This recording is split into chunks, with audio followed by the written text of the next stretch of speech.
Mega power star Ram Charan, Tollywood young tiger NTR ఇద్దరూ కలిసి రాజమౌళి దర్శకత్వంలో తెరకెక్కిన 'త్రిబుల్ ఆర్' సినిమాలో నటించారు. ఈ సినిమా పాన్ ఇండియా రేంజ్‌లో సూపర్ డూపర్ హిట్ అయింది. ఈ సినిమా తర్వాత ఎన్టీఆర్ కొరటాల శివ దర్శకత్వంలో 'దేవర' సినిమా చేస్తుంటే, రామ్ చరణ్, శంకర్ దర్శకత్వంలో 'గేమ్ చేంజర్' సినిమాలో నటిస్తున్న సంగతి తెలిసిందే. ఎన్టీఆర్ 'దేవర' సినిమా తర్వాత 'వార్ 2' సినిమాతో పాటు ప్రశాంత్ నీల్ సినిమాలో నటిస్తాడు.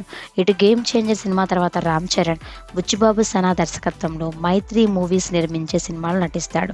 ఈ సినిమాలో ఇద్దరు హీరోయిన్లు ఉంటారు. వీరిలో జాన్వీ కపూర్‌ను హీరోయిన్‌గా తీసుకోబోతున్నట్టు తెలుస్తుంది.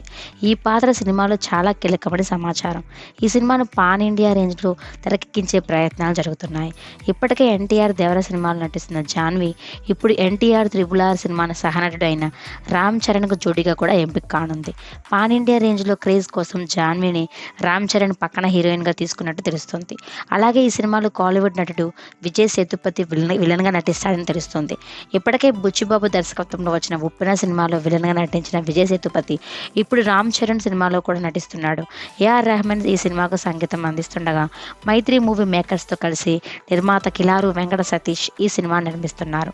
రంగస్థలం తరహాలో నేచురల్ అండ్ రస్టిక్ డ్రామాగా ఈ సినిమా తెరకెక్కుతున్నట్టు తెలుస్తుంది.